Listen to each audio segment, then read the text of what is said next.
All right, guys. Well, welcome back to the Too Many Hobbies podcast. I am your host, Brian Althorpe, and this is the first in-person interview that we're doing, and who better to have it than my buddy, Zack George. Zack, thank you to the show. Yeah, Brian, thanks for having me. I didn't realize it was your first in-person. Now I'm even more excited about this. Well, welcome. I mean, it's hard to find people that are close enough that I want to interview. Sure. But I've been wanting to have you on for a while, but it's always like the weird, I don't know how people feel about me making videos and doing this stuff around here, especially guides. So Fair enough. I always get kind of weary about asking people, but we've talked long enough that it was like, well, you originally said something at the Ducks Unlimited thing, so me not having you on, I'm like, well, I've been trying to, it just hasn't worked out. Yeah, guys, I thought he was slighting me a little bit by not having me on here, but not at all. It's the complete opposite, actually. But so let's get a little intro on you, a little bit of background of what started your hunting career, and then how that transitioned into guiding. Sure. All right. Well, thanks again for having me. Anytime. And shoot, we've even already talked ducks for an hour before we're shooting this. So I really like to talk ducks, but no, I think that's well known. So little intro on me. My name is Zack George. I'm the owner operator of Fish and Fowl Adventures. We specialize in Lake Erie, fishing and waterfowl hunting. So a couple niche things I do is Maumee River walleye run trips in the spring. And then I specialize in layout boat hunting for diver ducks on the open water Lake Erie. Primarily Western Basin based, at least for the duck hunting. Right. We'll fish some Central Basin during fishing season as the walleye migrate. But yeah, here is home. Northwest Ohio is home to me. So yeah, that's just a quick little rundown. You want me to dive deeper into that? Well, I mean, what got you into duck hunting, and why did you start doing, especially diver ducks? Sure. Okay. So I'll make a long story short. So growing up, I did not grow up in an outdoor family. Me either. But I did have a passion for fishing. My grandfather on my mom's side fished, and we would catfish in the Maumee River. That was his fun thing to do. So I would do that on the weekends with him. I think I walleye fished the river the first time when I was 10. But duck hunting started in my early 20s. A younger cousin of mine from Haskins, Cale Swanson, he invited me on a goose hunt on the Maumee River, and he had been trying to get me to do it for a couple of years. Okay. And he just said it would be a great opportunity to do something in between the fall season fishing and ice fishing, right? There's kind of that weird transition period where maybe most fishermen are it's too cold. I'm going to wait a little bit till ice fishing starts. It's called Ducks Ear Lake. Yeah. Well, that changed the trajectory of my life. So we go to Weirs Rapids on the Maumee River, and man, I just remember being so excited. It was pitch black, as the sun's coming up, there's steam on the water. It was fantastic. There's actually a guy smallmouth fishing not too far from us. So this group of geese are coming in, and we're behind some tall grass, and I can't see that well, which I don't need to see at that point. I'm not calling or anything, Yeah. So I remember he's calling, and I can hear these geese. And I'm like, Cale, are they close enough yet? And he's like, no, just stop it. Sit down, and I'll tell you when to get up. Well, he tells me when to get up, and there's 20 geese 10 feet in front of our faces at eye level. So I shoot once, I fall back on my back, and then I ended up shooting one as it was flying above me when I'm laying flat on my back, and it landed right behind my head. And I remember that goose hitting the ground next to me, hearing that thud, and thinking, this is retribution for all these geese that have been attacking me in spring on the Maumee River. I said, this is it. I just fulfilled my calling in life. So 20 years later, here I am still duck hunting. Yeah. Loving every bit of it. Now, what was the first time that you stepped foot in a layout boat? Layout boat. That would have been not too long after that. So I work for Verizon now, and I have for 18 years. I was a manager of a Verizon store in Fremont, and a gentleman walked in who was a local duck hunter. I was answering some questions for him. He invited me on a duck hunt the very next day, which is super cool. Being, in your early 20s and getting invited out on a duck hunt, especially this duck hunt he was describing, which is a layout boat hunt. Well, me not knowing much, at the time, but turns out his name was Captain Charlie 𝐥𝐤𝐤, who was the founder of Fowfoolers. So he invited me out on this hunt, and it was a big ordeal. We went to breakfast in the morning out on right here in Bono. It's a restaurant that has a Clydesdale on it, and I can't think of what it's called now. Oh, High Flash. High Flash, there you go. Yep, so we went to breakfast at High Flash, and then we drove all the way up to Luna Pier, and we launched a boat, and we hunted near Turtle Island out of an old Banks single-man boat that I'm a big guy. I know you can't see if I'm sitting down here, but I'm 6'3", and we'll say back then I was easily 300 pounds. And I don't fit very well in a Banks boat. My legs were like, my knees were bent up, my feet were all angled. But yeah, it was awesome. And I just knew that like that was the specific type of duck hunting that I wanted to do and I wanted to focus on, you know. So the first time that I went layout hunting was in front of Marblehead. Okay. And it was with my buddies. We shot a bunch of ruddies, and it was the first time I was ever in a layout boat. Was a single man Banks. Was it? Yeah. So it's like until I bought my own, that was the only boat that I ever known. Yeah. Because he had one and my other buddy had. They both had the same boat. So it was like when we went out, it was that, and it's like my feet were either completely pointed in like or completely laid out like that, because it's like you can't fit in the thing. No. And they were both way smaller than me. You know, and so it's funny now. It's funny now, like, because I run these metal boats, and they're designed for a lot larger individuals than these little boats of yesteryear were. And when I have guys complain, and I'm thinking, you don't even understand how cramped it was. Like these boats now have like size 15 boots can be straight up. Like you're not having to bend they're as long as our bodies are, you know, and things. Well, and that's like this Kalash back here. Like it's got the feet pocket there. So I'm like stoked about that. That'd be awesome. Like, yeah, because then it's like any other boat that you're in, your feet have to do something. If you're over like a size 9 shoe, and I'm a 13, I'm sure you're close. Same. Yep. So like, you know the struggle, and it's like, your feet are doing all sorts of wonky shit. It's like, then when you go to sit up, it's like your hips aren't in the right position, and you're like, man, this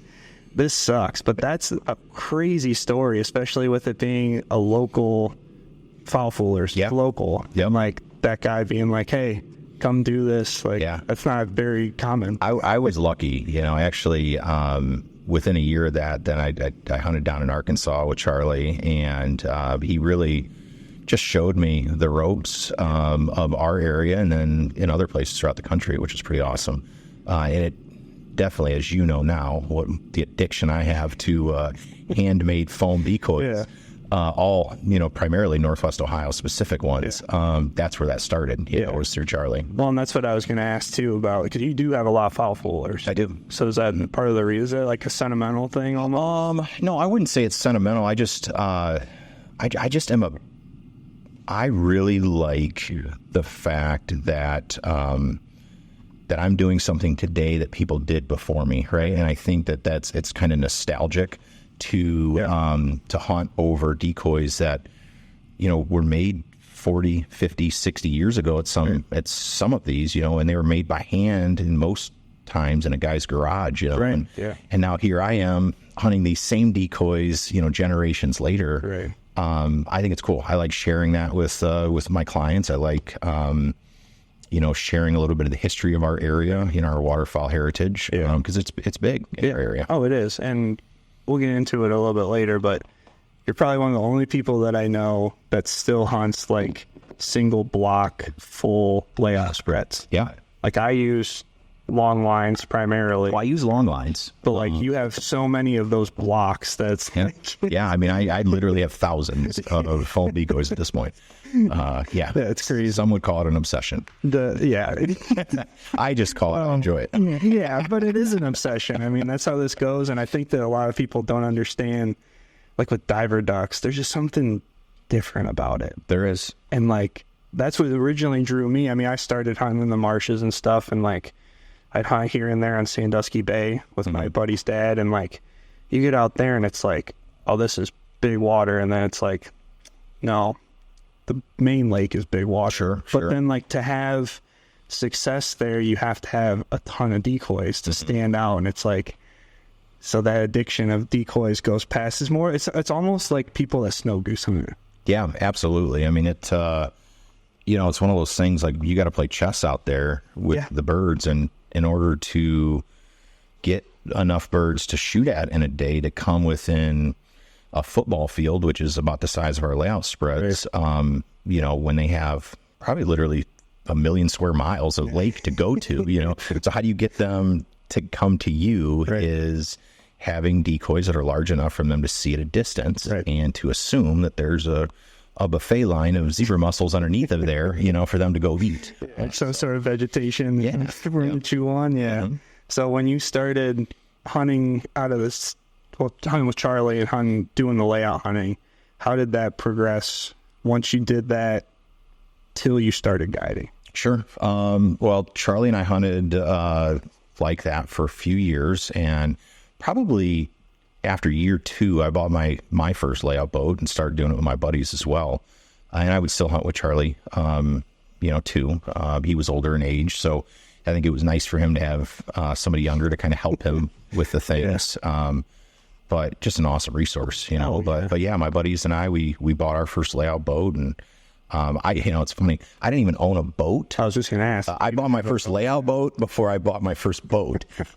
So I was at the mercy of a friend, you know, to use his boat to layout hunt, whether it be with him or he'd let me borrow his boat at times. And then Charlie passed away in 2015, and at Charlie's funeral, a mutual friend of Charlie and I's, Larry Weiss, invited me to go to Saginaw Bay with him for a fun duck hunt. And it was, so Saginaw Bay, in Michigan, they open up before we do.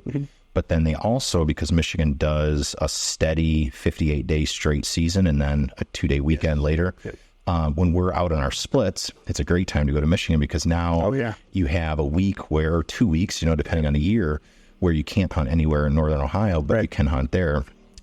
So we went up there. I got to hunt with Larry in a place that Charlie loved. That was kind of the point of me going. And I told him I'd first mate for him for duck season. And I helped him a few times on duck hunting. And it was crazy. I remember the very first morning we went. These guys were from West Virginia. They beat us there. We were an hour early, like an hour before we told them to be there, which was still earlier than we needed to be.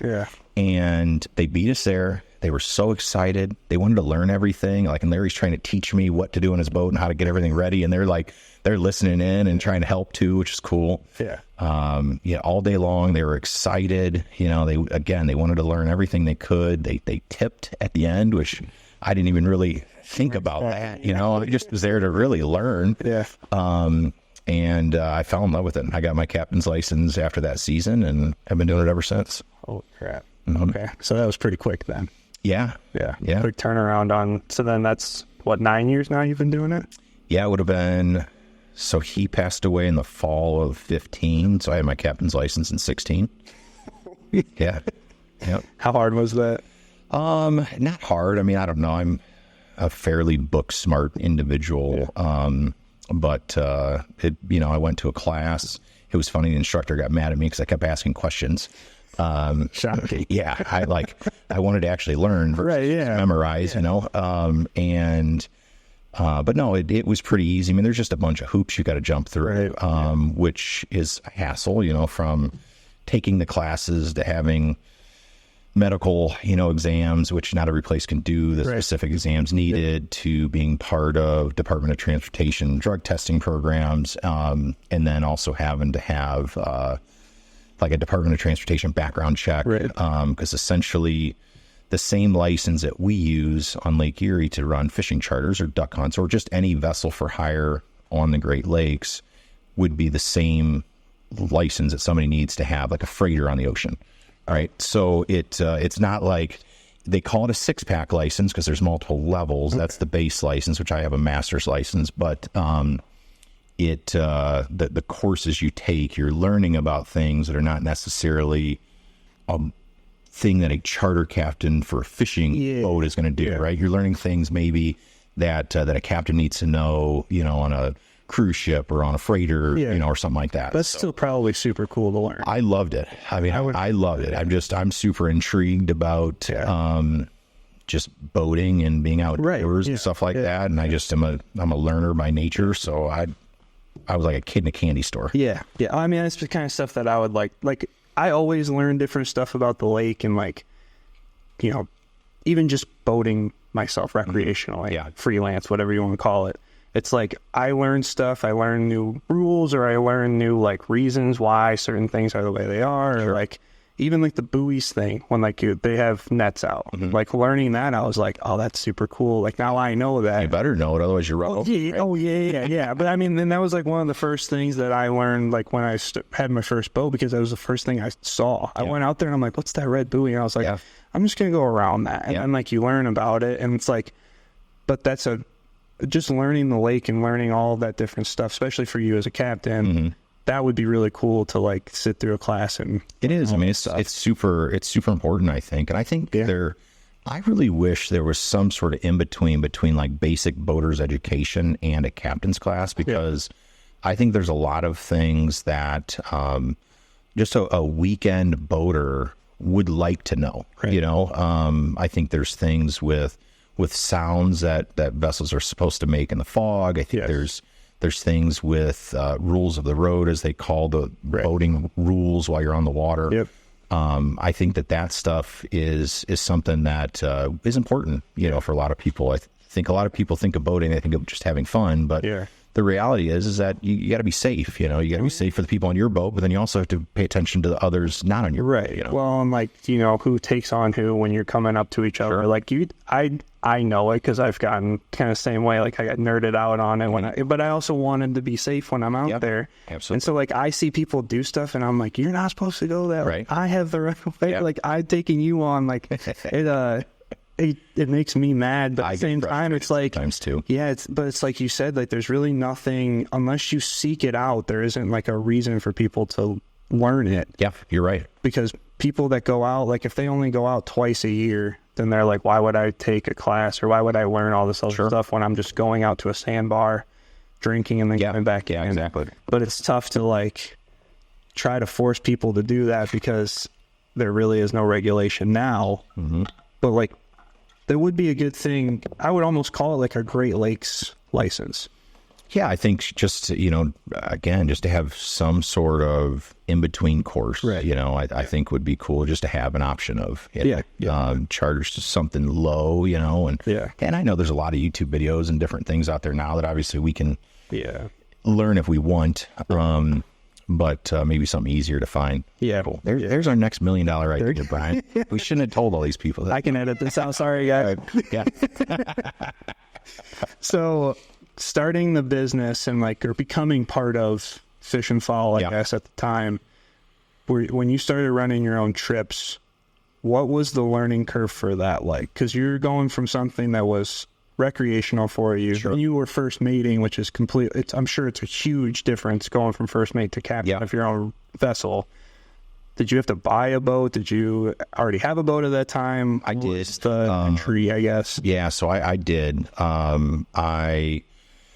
So I've had my 19-foot gator tracks, I want to say since like 2013-ish.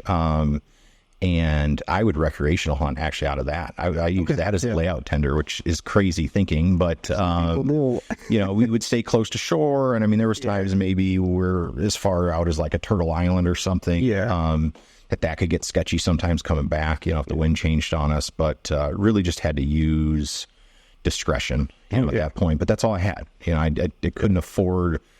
That was the first boat I wanted because of the walleye fishing in the river.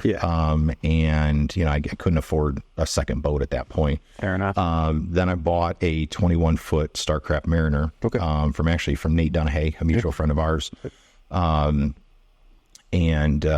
that's then when I kind of started running my own layout boat stuff, on the bigger water. And that was for Fish and Fall. No, that was not for Fish and Fall. Sorry. So this is previous. So I had experience, you know, doing this stuff before the first mating. The first mating really just introduced me to what does it look like interacting with clients on a day-to-day basis, and to learning from those introduction. And to learning from Larry. I think, you know, I try to be a student really of everything I do. There's so much in this world that is out of our control that I really focus on being super optimistic, but focusing on what I can control. safety stuff, like if I know I need, like if I know I need 3 anchors, like I'm not going to be the guy that leaves one at home, like I checklist. I'm a bit OCD when it comes to organization.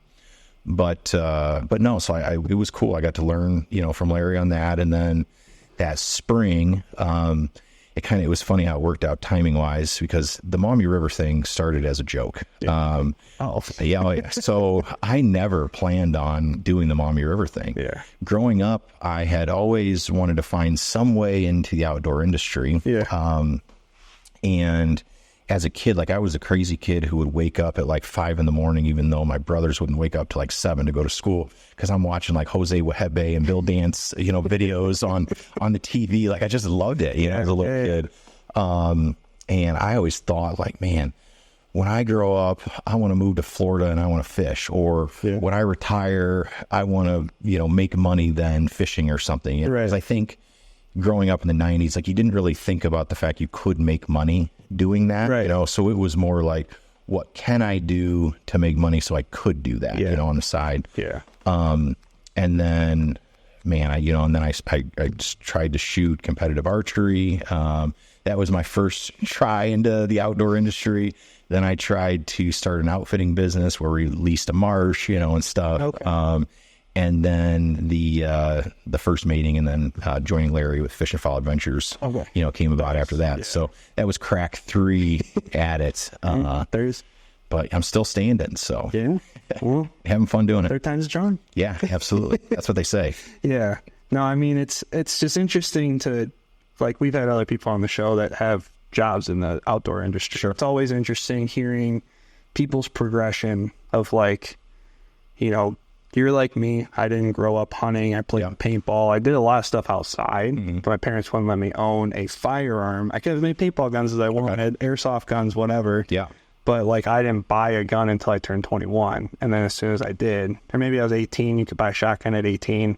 And then I bought a handgun at 21, regardless. But like, I didn't hunt until I turned 21. And like that was with, my college roommate, his dad carved decoys, so we had these decoys, and it's like, cool, we're gonna go gotta use them. So then it's like, they send them all these decoys, we take them, and like it started. But then like there was just a point in time where I was like, we're doing the same thing all the time, and I really want to try something different. And I start branching out, and now it's like gone off the rails. So like it's kind of the same way with you, where it's like, cool, I just start snowballing. Where you were goose hunting, and then it was like, then you get introduced to diver ducks, and it's like layout hunting. It's really hard to like beat that. It is, as far as I think. Like those first couple of years when I waterfowl hunted, I really jumped in. Like I went that first time on the river, and then from there it was gangbusters. Like we're buying trailers and running, and field hunting geese, and kind of going crazy. And I just remember that first morning on Lake Erie, and it was the first time I think I had ever hunted on the lake, and or hunted on water at all other than the Maumee River. And man, the real estate, it's just, and seeing the number of ducks, like when you goose hunt our area, or duck hunt the rivers and things, like you see birds, but we're Ohio, right? Let's be honest here. You're not seeing thousands of birds every day. It's not like Arkansas when you look in the sky at any day during season and there's 10,000 snow geese, like that's just not the reality where we live. But but the lake is like that, and so many people don't realize that. Like we hold, at least tens of thousands. I would venture to say hundreds of thousands of birds west of Mesa. For sure, really from mid-October through our whole season. Just because we don't freeze up to out there, for them to not be able to get to food. But and it's cool. I don't have to worry about property owners giving me permission, and things. I literally have to just dial in on Mother Nature and try to out trick, a living animal. Well, it's like, and then you're out there and you just sit, a freighter comes by and you see the water. Like, you're like, crashing on the sandbars, and you're like, oh my God, am I going to be safe over here? I've seen a few times where it didn't end well, but it's, and like, as far as guiding and like people that guide in our area, you're really the only one that specifically layout guides. Yeah. There's people that do offer it. Right. But I think, you know, when Larry and I, or when I came on with him, that was all he did. And it's just, that's my main passion. Yeah. I think out of like all of my love for the outdoors is layout boat hunting. Right. So, you know, that's the thing I think that really sets us apart. And like in our area, you know, the history of it and the opportunity to do it. Right. So for me, like, I want my energy into that niche, you know, and that's my focus on it. But yeah, there's definitely other people that offer it. Yeah. But I'm the only one, I think, that like, that's all I do. Right. Like, you know, and I don't know, I have considered doing boat buying stuff for, you know, some of my clientele that have been coming back year after year. Because some guys, you know, it's harder for them to be in a layout boat hunt. Like, it is, I won't say it's a young man's game, because I've hunted with plenty of people into their 60s, 70s, even 80s, you know, layout hunting. But you have to be more able, you know. Yeah, it's an able body. For sure. Yeah. Yeah, well, and like you have a perfect boat for it. Yeah, that North River is pretty sweet. It's funny because like I've told people before, I've told you, well, you know, but like I'll be shore hunting and all of a sudden I see this boat coming out and I'm like, that's Zack. And it's like, I don't bother you until like it's like further into the morning, and then I'll be like, hey, I see you out there. How you guys doing? we ought to tell your audience how we met. Do you remember how we met? How did we meet? So, yeah. Met at Point Lay. Yeah, correct. All right. So, it's been a while. Yeah, it has. So, so Larry and I used to set up at Point Lay. We'd bring the boats, we'd show the layout boats, and we'd have a booth, you know. Yeah. And it was really more for client relations than it was necessarily for booking. Yeah. But it was awesome. I still love going there. I don't set up a booth anymore, but I'll be there this weekend, which, depending on when this airs, you know, we're a couple days before the show right now as we're talking. So I just bought the North River. It was 2019. And I'm not even sure if the North River had been in the water yet. I don't think it had. So did it have a motor on it? Yes, it had a motor on it, but we had talked online a little bit because you were asking about doing like an ad. Like videography stuff. Yep. So I'm in the booth talking to somebody, and I look over, and Brian, and you're taking pictures of the boat. And I'm like, oh, that's cool. This stranger's taking pictures of my boat. You know, like I felt really justified in my very expensive purchase. And man, it was shiny back then. Oh, it was. But I saw that photo recently, and those were really good photos. Oh yeah. Well, it's funny because like I was going to say hi, but you were still talking to somebody. I'm like, I must have a few photos of this format. And then you're like, oh, come look in it and climb up in it. And I'm looking in this thing. I mean, like I had this boat at the time. And I'm like, God damn, this thing puts my boat to shame. Oh, it's a sweet piece. It is, yeah. It's one of the nicest boats on the lake for sure. I love it. Yeah. As far as hunting goes, like it's the perfect layout for it. It is. Like you have all the room that you need, and then you can fit two mans in there. Yeah, I mean, so I stand mine up on the side. I think that's the benefit of having the metal boats. Yeah.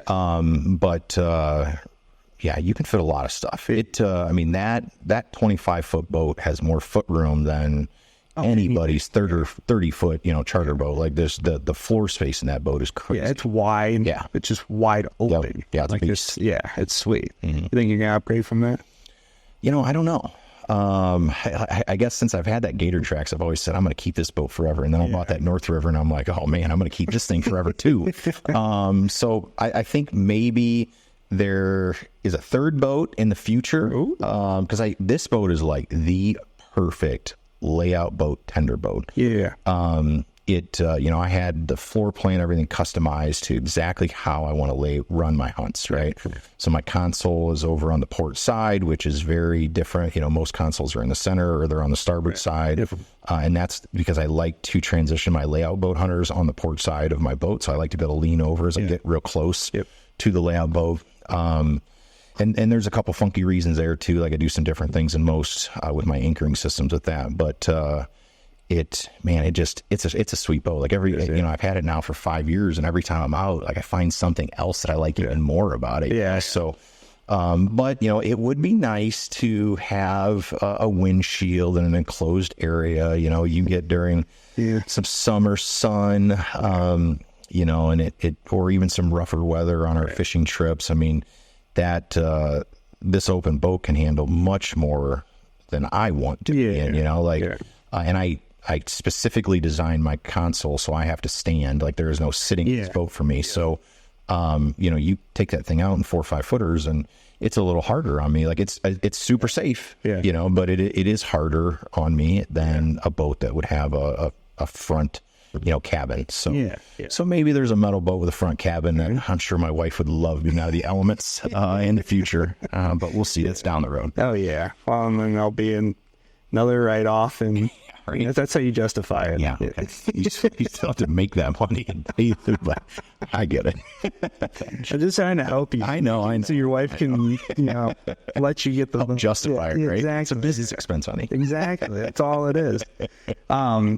No, I think it's like your operation, especially for layout hunting, like everybody I've ever talked to is just like, I mean, it's down to a science. Like, you've got everything. Every time I learned something a little different, you know. But like you were just talking about, and I wanted to touch on it regardless, but your anchoring system. I'll walk through like kind of your layout setup and like what you do, because I know it's all safety oriented. Like I like to talk about safety portions. So safety is our number one priority. Like I tell every group in the morning, which we do have to do a safety debrief by Coast Guard standards before we go out, and then we also do have to say we're a drug free vessel. But I run through a quick checklist. But like I say the same thing. Your safety is my number one priority today. If at any time you don't feel safe, please let me know. And then most of the time I'll joke, and I'll be like, and I'll joke with your buddies because we're really safe, you know, or something like.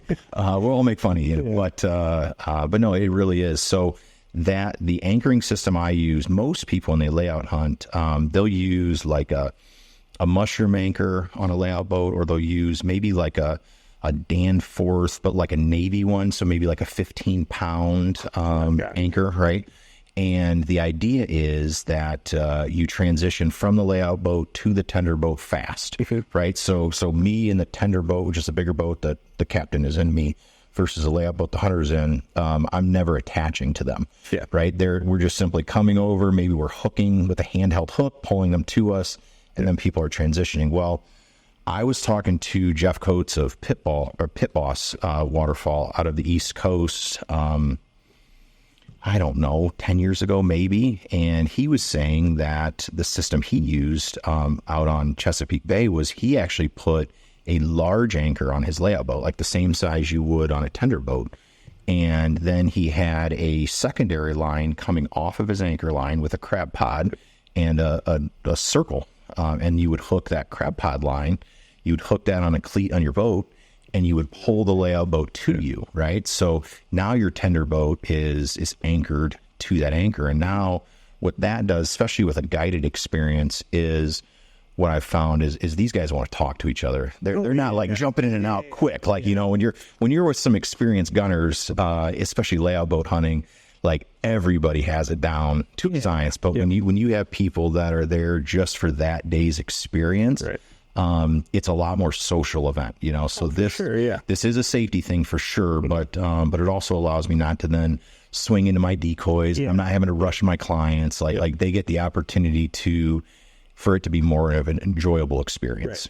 So, but there are times where I'm telling guys, come on, let's go. Birds are like, they're landing it. Dude, it's crazy, man. There's something about a tender boat in decoys when you're rotating guys. Like, all the birds want to come in, and especially with this, you know, increase on sea ducks over these last 3 years, like, it's crazy. Scoters just want to, they just want to run right in the side of your tender boat. I don't get it. I don't get it. Like, it almost makes me want to open water, just hunt the thing. Oh, yeah. It'd be interesting to do. You could do a pit boss style. Yeah, right.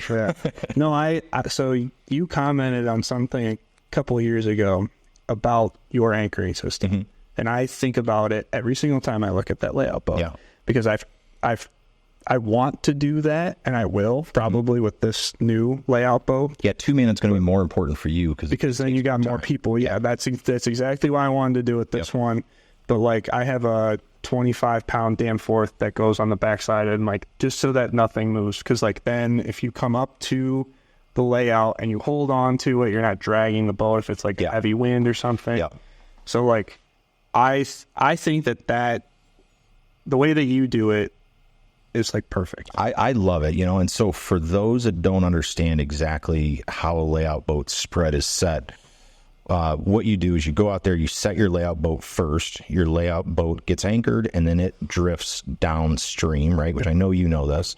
But then from there, then you set your decoys around that boat, and you have channels, again, on the upwind, downwind side where you can get your tender boat in and out. So what this allows you to do is it allows you to not pull that layout boat further, because once you start messing with the placement of that layout boat, now you have to move all of your decoys, and that takes a long time. Like we have, this will be Jimmy's third year with me as my full-time first mate. And, we have setup down to us. So I try to have the whole thing down to a science, but like setup is fast, with the way I do long lines and stuff, but tear down, because of the fact I'm so focused on getting set up to be so quick, that teardown is a little bit slower. We try to do things to the point that we're as efficient as possible. Yeah.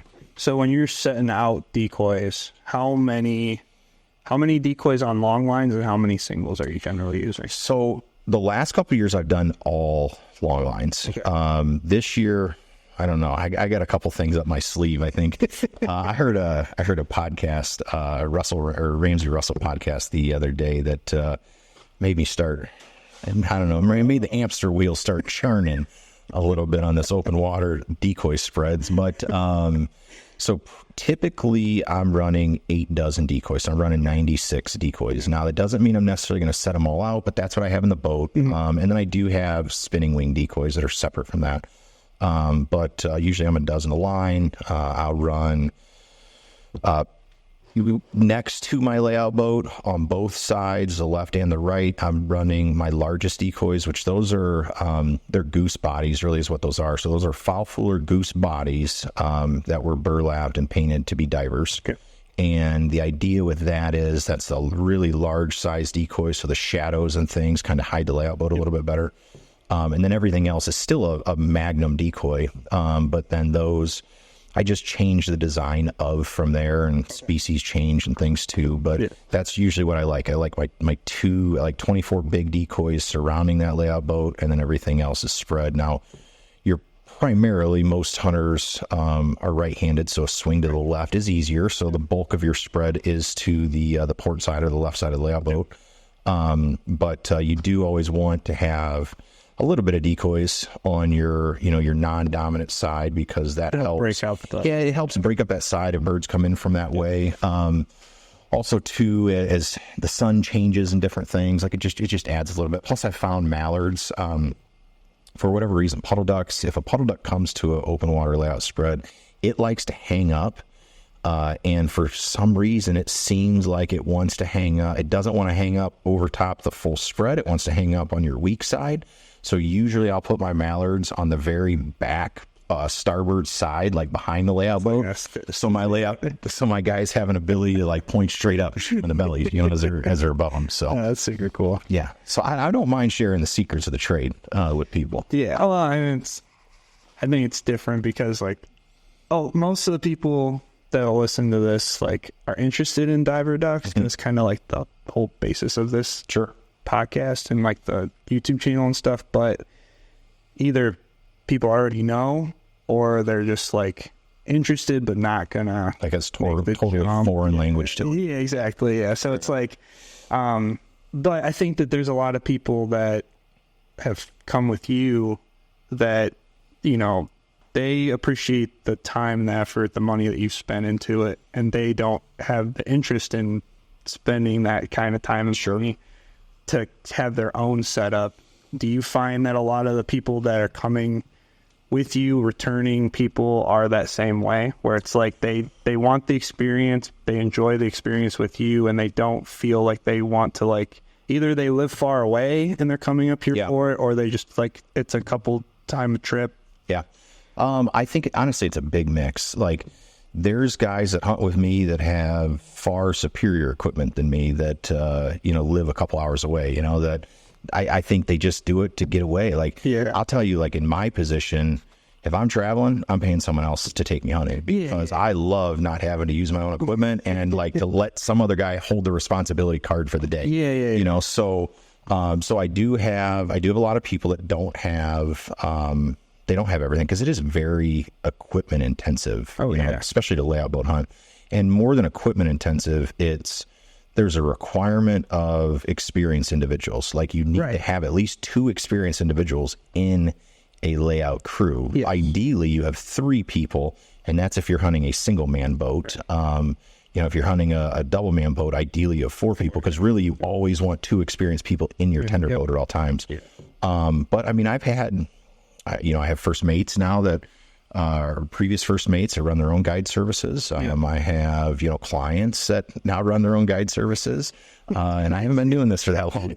I mean, I've been doing it for a while, but I have, a decent amount of clients that, have bought all their own stuff, and some of them will have it for a couple of years and then they'll sell it because it's a lot. Well, it's just hard to get enough people to go enough during the season to justify storing and purchasing that much equipment, right? Yeah.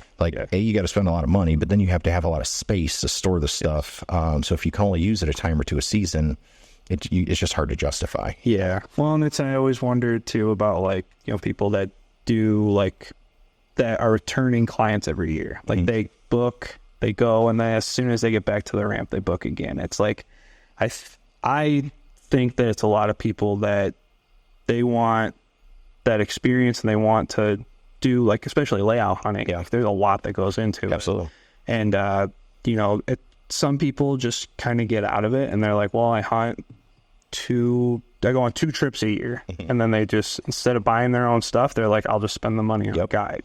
But that makes it perfect because then there's a lot of stuff you can forget at times too. Like you said, if you have all of that, just the registration alone for a boat, that's probably one day. It all adds up. Yeah. So you got all this stuff, and that's decoys, fuel, you're probably paying what you would to go out twice a year for, and then you can just get a guide. Yeah. So Captain Larry Weiss, he always says if he wins the lotto, he's selling all his boats and he's going to pay to be private chartered around the world to hunt and fish. And he's going to pay outfitters to do it because, man, how amazing would that be? Oh, yeah. Never have responsibility, but always have a guy who's going to take you out that's been scouting, equipment, things. But, no, you talked about, returning, business and things. And this, this, no joke, is a client relations business. Oh, yeah. In the outdoor industry that specifically specializes in outdoor hunting, right? And fishing, that's the thing, and taking people to those things. But client retention is my biggest thing. I mean, I 100% judge my success as a business on how many people want to come back, right? Because to me, the way I show my respect or my loyalty to any brand is, do I purchase more than once, right? Right. Yeah. And I'm huge on that. That is super important to me. I've been in client relations my entire life through various sales companies, and it's just, that's important to me. I try to treat everybody like I treated you the first day we met. I'm just buddies with everybody. Yeah. It's just how it goes. Oh yeah. Well, I mean, everybody I've ever talked to that goes on a trip with you is just they have nothing but good things. I like to have fun. Yeah. Oh, I know that too. Yeah. But it says a lot about the service that you provide too. Thank you. I appreciate that. There's, at this point, pretty much anybody can be a guide, but you see a lot of them fizzle out. You do. So it's cool to see people like you and everybody else that, or I guess the handful of other people that I know that actually run successful guide businesses on Lake Erie, and see and hearing people say yeah, he's top notch. I always go back every year. Yeah. Or it's really cool to hear that. I like seeing that too, especially with the guys who are not my business, right? I don't want to say competitors, but peers of mine in the industry. Yeah. I love hearing that other outfits are putting on, good experience for people. Yeah. To me, there is nothing more important to the local economy I live in than us being able to bring people from outside of this area to our area to experience the treasures we have, right? Yeah. So I look at it, there's a couple different things you can look at. You can look at people that are super local, right? I'm super local. This is my backyard. Right. Yeah. I've been my entire life, this is me, right? Then there's guys that maybe they live an hour or two away, you know, and they run businesses here, and they bring people that live in their communities here, you know. And then you have out of state, you know, outfitters or charter captains, and you know, they bring people from their hometown. I mean, I know guys that live in Indiana or live in Wisconsin that come here every year to charter, and none of their customers are our local customers. These people that they're bringing in, they'd have no idea the resource we have, you know? So we used to have a boat that we sent to Olcott, New York to salmon fish, you know, every summer. And the same thing, like the guys that would book our boat over there to salmon fish, they were all our local walleye customers. Like they would have never gone there, you know? So it's always funny to me to hear guys' animosity towards people that maybe didn't grow up in an area or something who run a successful business, because I just don't think they truly understand the economics of it. Like it's good for everybody. It's such a big resource. That's huge. I mean, like the amount of people that can run guide services and freelance at the same time, like there's so much open water for people to, but it's the same thing as walleye fishing. I mean, like anybody can come here and catch walleye. I mean, there's so many walleye. But it's cool that like we can, and I say we, but you guys, you're part of we. You live local. You want to like. Well, I mean, like as far as like consistently, as far as like promoting the area, like that's kind of where I thought, like when I started doing this and started catching traction, like that people would be upset with it because then I'm promoting like the hunting here and like people coming here and all that. And to be honest with you, like the negativity I thought I would get has been like minuscule. And it's funny because it's more people, more guides that actually watch the stuff that I, like you guys that like reach out to me. It's funny because like, in a sense, it's free promotion. Oh, absolutely. For everybody. So it's like, there isn't a lot of people that are just going to on a whim come up here and try to diver hunt the lake, because it's just it's too much to handle. It is. And but it's just like it's been a very interesting battle with myself to like make myself realize that not that many people are as upset with what I do as I think. No, you know, and the thing that I've noticed, especially in this industry, and I think it's like this in a lot of industries that are hobby or like passion driven, usually those people that may be a naysayer or whatever, right? They're always local. As soon as though you get out of your local area, you're beloved, you know. And as I traveled with various different people through archery and different things, like, or just met people in this industry, like you hear one thing from people and then all of a sudden you meet the person and you're just like, this guy's awesome. You know, what are you talking about? Like, and I get it. Nobody's perfect all the time, you know, but I don't know. And again, I think it's weird. I think it's like a hobby. Maybe, I don't want to say a jealousy type of thing, but like, I tell you, growing up, like my whole life, I've always tried to figure out a way to get my foot in the door, you know? So I see it. I understand it. And it is what it is.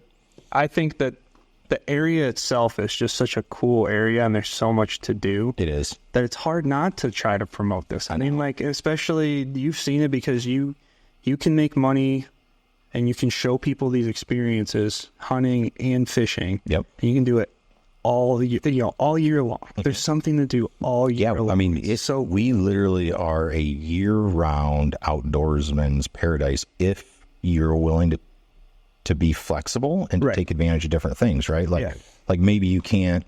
Well, no duck hunter can duck hunt year-round, you know, unless you travel the world. But like in one area you couldn't, you know, but. Man, I mean, we're talking about, you know, the world's highest population of walleye in any given spot ever, like, is here right now, right? Our perch numbers are fantastic. I know maybe perch catch rates have not been something that, you know, has caught the news, you know, in the last couple of years or whatever, but still the numbers are good in the water. If you're willing to look for them and work for them, you're still able to catch them really well.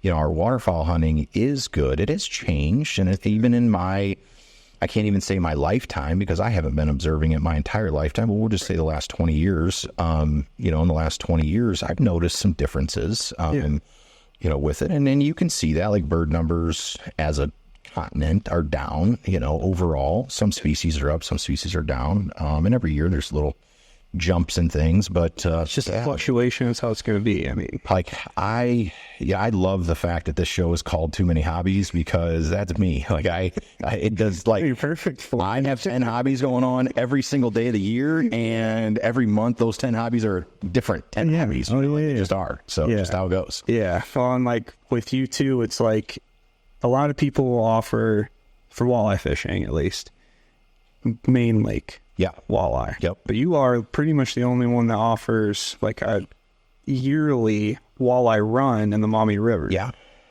What started you doing that? So when I was 10, we moved from Haskins to Perrysburg, and that happened. I would have just been out of 5th grade in the summertime, right?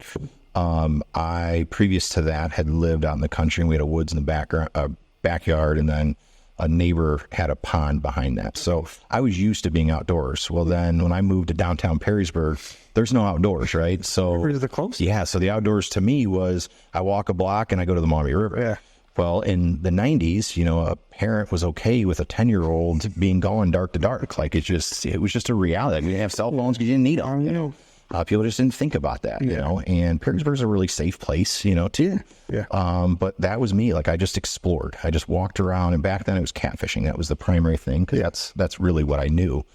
And that turned into smallmouth bass fishing, and that turned into walleye fishing. But I just had a love for exploring the nooks and crannies of the Maumee River. And then I thought it was cool, and I'd walk around in the summertime. I'd find things that then in the spring, when the higher water was there, I could look at water, and I could correlate what is happening below it based upon my remembrance of seeing it at low level, So to me, it's always been a cat and mouse game with the outdoor stuff.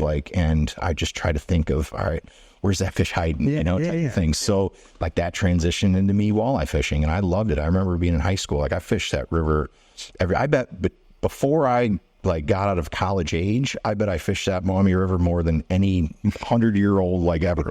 Or it'll say the normal 100-year-old that lives in the area, just because I fished it every day. Yeah. Like it didn't matter whether it was the 60 days of walleye season, or it was dead of summer, or it was dead of winter. Like I was just trying to find something, But yeah, I'd fish. Even before high school, I'd go fishing in the river, and then I'd go to school, and I'd fish maybe 45 minutes because that's all the time you could get, and then you drive to school real quick, But I just loved it. Yeah. I don't even remember what question I was answering.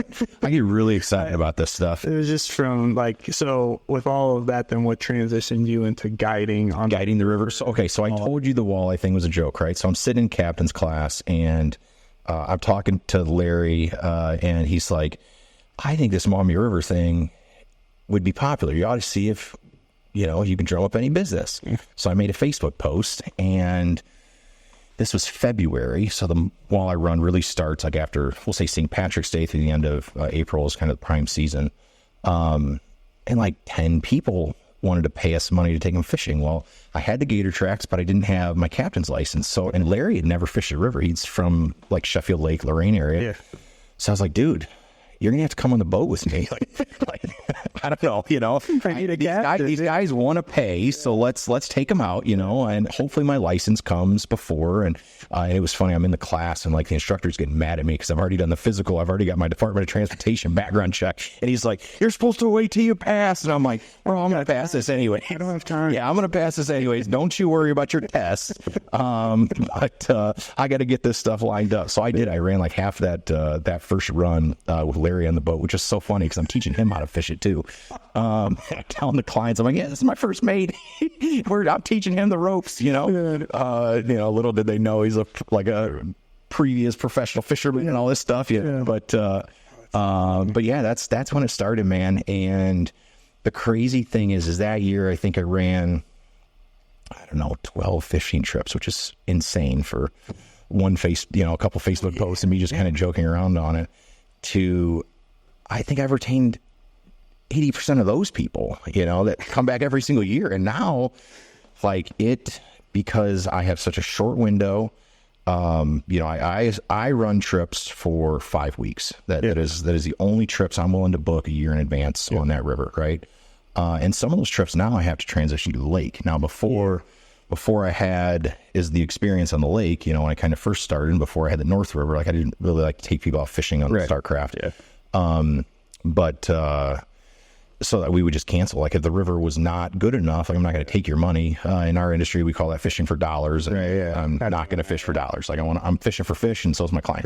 Yeah. And if we're not going to catch them, I'm going to make sure that ahead of time. Like I'm a big clear disclosure guy. Yeah. But now, I can move some trips to the lake, which, sometimes I pull an audible. Like last year, that last week of March, the water got so low that I had a group in town for 6 days, and we did 3 days on the river and 3 days on the lake, and it's a pretty cool experience too. It is a really neat ability to be flexible like that. Yeah. But yeah, dude, I love the river fishing.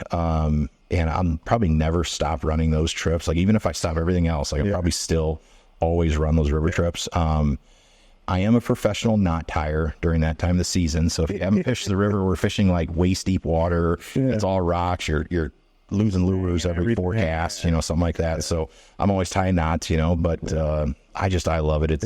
It's close proximity fishing. Guys are hooting and hollering. The interactions with everyone else is a blast. And I think just me growing up doing it so much as a kid, it's such an integral part of like me becoming a kind of a man, like starting as a 10-year-old in waders down there, like by myself, to like with strange men, fishing, to now like being that guy who's teaching others, it's just so cool. I love it. It's probably nostalgic too. It is for sure. Like you get down there and you're like, yeah, this is like my bread and butter. It is. It is. I get excited I love ice fishing. Yeah. I am so excited when ice fishing ends every year because I'm like, it's river time. Oh yeah, it's almost time for the river. Now, don't get me wrong, the lake is so good during that time of year. Yeah, I know. The big fish, the ability to catch big fish, but March and April is such a volatile time with the weather that I can run a lot more trips on the river than I could if I just focused on the lake, right? Yeah, because the wind that time of year is completely unpredictable. It's always high. It's always storming. It's always raining, which on the lake, you do have to worry about wind, obviously, but then the rain. So as the rains flood the fields, which flood our rivers, that pushes a bunch of muddy water into the lake. So now it's harder to fish on the lake. Mud line and try and fish that. And it's convenient. But the river, it's like, that is what's nice about it, is really like most winds, you can fish it. I can. There's certain, like usually because most of the fishing is around large trees, which at that point have just come through a hard winter. Like I don't like to fish once it gets above 20 mile an hour wind. I mean, we definitely can. It's challenging to do it, but because of the now running like clients, and safety being so important, usually like 20 mile an hour wind, I'm done. Yeah. And some days where I'm like, guys, well, you want to throw on waders? I can just go down and fun fish because I'm going to go fishing. Like if we can't fish on the boat today, I'm going to go down wader fishing. Like, so you want to join me? You're more than welcome. No charge, but so that happens every once in a while,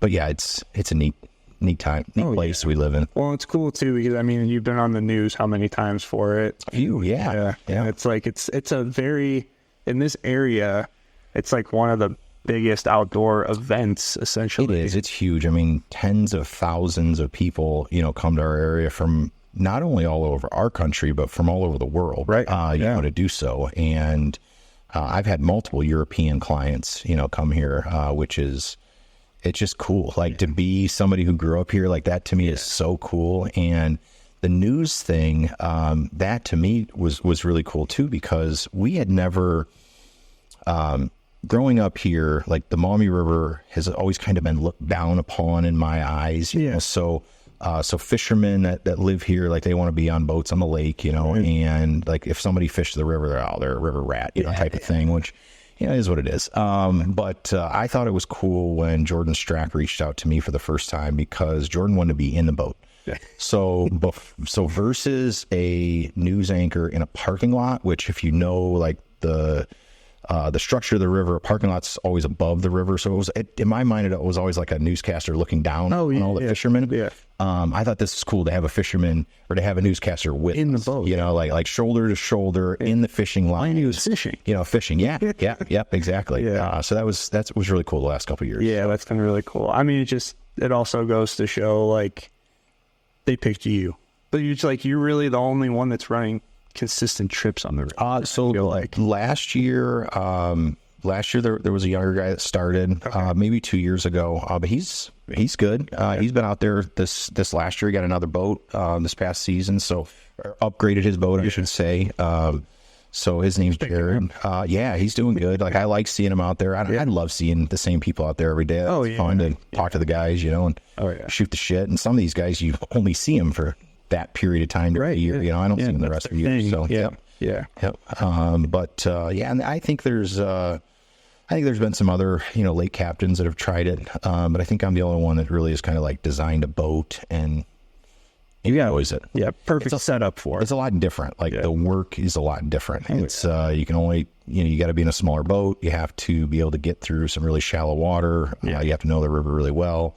River changes every year because ice flows. You know, so there's a lot to it. Like, I've toyed the idea of expanding that and maybe getting another boat and having other people run it, but I don't know. Still at this point, I like being just me. Yeah. Well, then you got relinquishing any responsibility. It's tough. Controlling the controllables, and maybe I control too many of them. But I mean, like, that's just creating, like, when you create a business, like, it becomes your baby. Sure. And it's really hard to let go of any of that. Yeah. Like, and I was just worried, like, I think especially with that river, because it's such a nuanced thing, like, it would just have to be somebody perfect. Like, and I have some buddies, you know, that maybe if they didn't have good paying full-time jobs, you know, maybe I can convince them to come work for me, you know, but like, the thing is, you'd have to have somebody who's willing to do it for 5-6 weeks a year, like, and just do that. And it would have to be somebody who knows the river well and who isn't having to learn from me, you know, type of thing. So, but no, it's cool seeing other people starting to do it because, I like the initiative. From them. So I like it. No, it's super cool. I'd be remiss if we didn't mention at some point on this podcast of you being the co-chair of the Fallen Timbers Ducks Unlimited chapter. Sure. So, for anybody that doesn't know, we have a local Ducks Unlimited chapter. I joined it last year because of you. Thank you for the photography. You're welcome. Much appreciated. That's if I can contribute photos. Good enough for you. If that's what you want, I'm here for you. Do that, and you keep bringing some friends and some family. That's what I do. I know. I love it. And no, but it's a cool organization, and it's cool what you have essentially built. Yeah. What started you in that chapter? So around the time I started duck hunting, a buddy of mine was a part of that chapter. And, you know, the way Ducks Unlimited works is DU has a whole lot of fundraising chapters, essentially is what we are, right? We hold annual banquets, we raise money for the ducks, and then DU uses it for whatever projects, you know, they deem fit. So we're the fundraising arms of it on the ground. And I thought it was a cool way to give back. Like, I was just getting into duck hunting. I thought, you know, hey, what the heck? If I'm going to be out here catching all these fish, shooting all these ducks, like, I'm not a scientist. I'm not a biologist. You know, I don't, at this point, like, I wasn't versed enough to know how I could help there. Like, I can do some fundraising stuff, you know, fantastic. Way to give back. Yep. So, and Fallen Timbers we just had our 20-year anniversary. So Fallen Timbers has been around for a long time. The banquets have been held in Wood County, in Lucas County. And then, well, I guess we were in Lucas County again this year, but we've moved from Bowling Green to Perrysburg to Maumee to Oregon this past year. So I always like to tell people, like, Greater Toledo essentially is what our chapter is, because there is, like, the surrounding areas. Wood County doesn't have a chapter anymore per se. There was one that started but isn't running a banquet anymore. But, like, Fulton County has one, Ottawa County has one. So the counties around Wood and Lucas do. So Greater Toledo, you know, is kind of it. But yeah, so I helped the chapter, you know, just do banquets, you know, for a couple of years. And then in 2019, Chris Miller, a good buddy of mine, you know, and I kind of stepped up and helped out, you know, as the old guard was just wanting to take a step back, you know, because it was a lot of work. And Cornelia and the Wagner family did such an awesome job for so long. They're still such a vital role, you know, to our chapter. But Chris and I said, you know, we'd take on the brunt of the labor anyways, and organizing and setting up. And I think it helps with me having some client relations and some sales, background, and plus being a bit OCD with organization. Which I've seen firsthand. Yeah. So, it just goes kind of natural for me to do so. And I love it. I think that, I've met so many great people. I've learned so much about not even just waterfowl, because I'll tell you what, I know for a fact that there's people on my banquet committee that have never duck hunted in their life that do this, that spend time away from their family and their loved ones, to help DU raise money. I know there's a lot of people that go to those banquets that have never duck hunted in their life. So it is not just a hunting, organization. It's simply people that value community. Yeah. And then like good causes, right? And DU having such a high efficiency with putting money back into the resources, which the resource is land, essentially.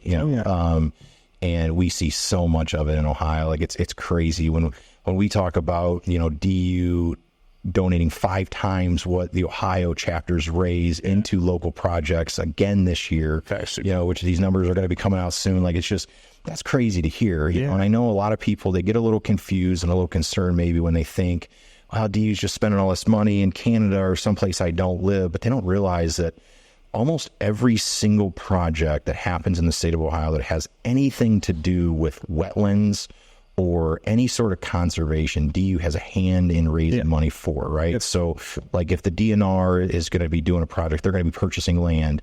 A lot of that, I shouldn't say a lot, but some money comes from DU, right?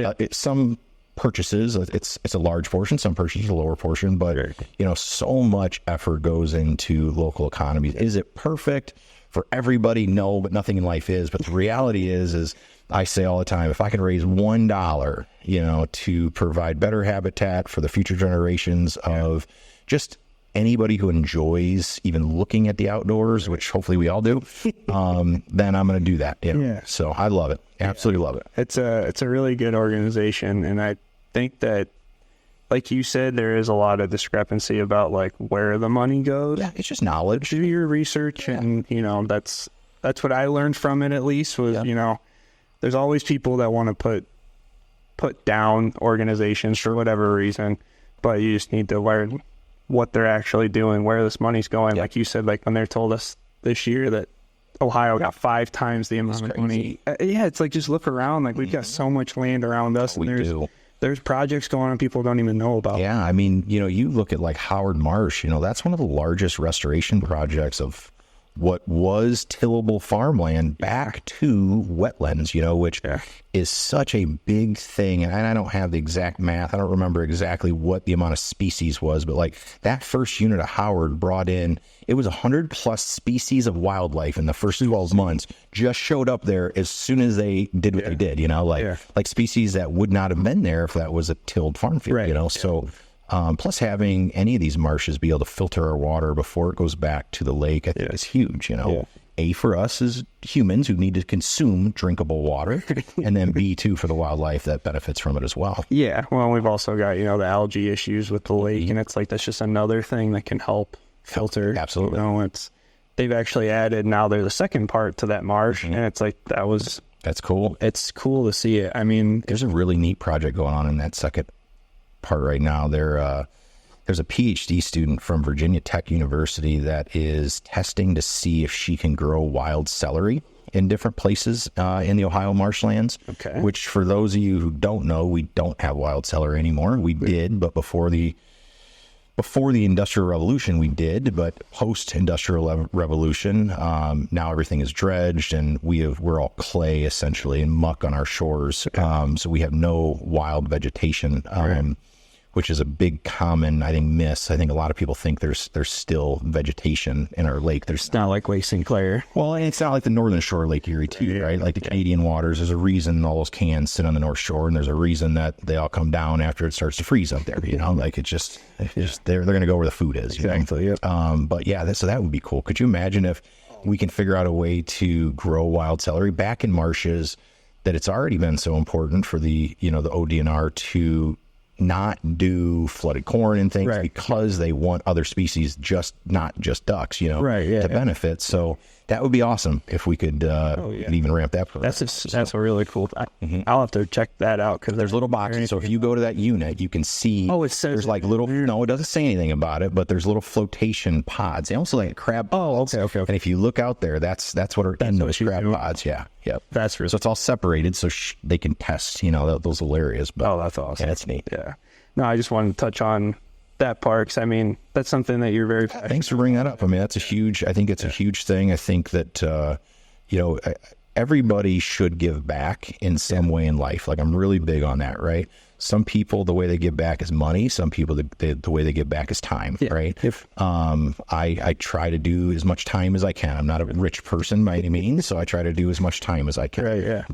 But yeah, I think anything we can do to help. Oh, yeah, for sure. Well, to close this out, I ask all the guests, if money and time didn't matter, there's one hobby that you could pick up, what would it be?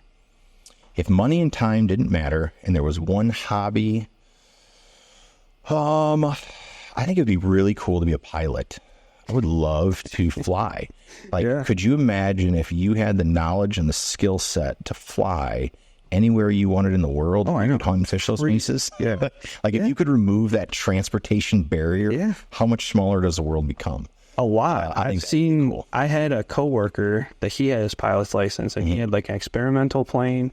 He would fly to Oshkosh every year, and he would just fly he'd fly over my house. Right. From, that Toledo, the executive. Metcalf Field or whatever. Yeah, and he would just be like, "Hey, I'm coming over to your house." I'd look up, and he's right there. I'd see him in Southern Ohio. It's the same crazy, thing. Yeah. He'll come up here every once in a while to perch fish, and he'll fly in and have me pick him up. And isn't it nuts? Yeah. No, that's a really good one. Yeah. I always say that I would get into classic cars. It's just something that I had. I really like classic cars and working on cars, but it's just one thing I haven't pulled the trigger. I think that would be cool. I've heard you say that on your podcast before, and you have a good barn for it. Yeah. So I don't buy any more boats. Oh, hey, I'm never going to tell you to stop buying boats, buddy. I know. Well, my wife might, but she doesn't even know what's out here half the time. I had the mud boat in here for probably 2 weeks, and she came out and was like, "Whose boat's this?" Really? Oops. Oh, that's our new boat, sweetheart. Yeah. You'll never ride in it because you don't like it, but it's fine. Yeah, that's funny. No, I really appreciate you coming on. This is cool to have the first in-person podcast, and you're so close that it made sense. Oh, yeah. You also brought it up, so it was why not? I appreciate you having me. Anytime. Yeah, I always love talking ducks to you. So yeah. Well, I'll give you a minute so you can plug your business. Sure. Anything else that you'd like to? Yeah. So again, Zack George Fish and Fowl Adventures. You guys can find me. Most of the stuff I advertise my phone number on it, but it's 419-575-6986. Again, 419-575-6986. You call, you're going to talk to me. I love talking about hunting and fishing, as you can tell, hopefully, from this podcast. So, especially with good guys like Brian. But yeah, Facebook is fishandfowladventures.com. I also own 7 different, URLs too. So you may see other things out there, but that's what it all goes to. Just because of proximity of time, I just want to leave with one last thing. So we have, I heard a crazy stat recently and it shocked me to hear how many people in the Midwest have hunting licenses who are not registered to vote. So, I mean, shocking. And I don't have the exact number in front of me, so I'm not even going to say it. But I want to tell you, I had to start looking it up because I thought the person was lying that told it to me. So, but it is shocking. So the big thing is, man, just get out and vote.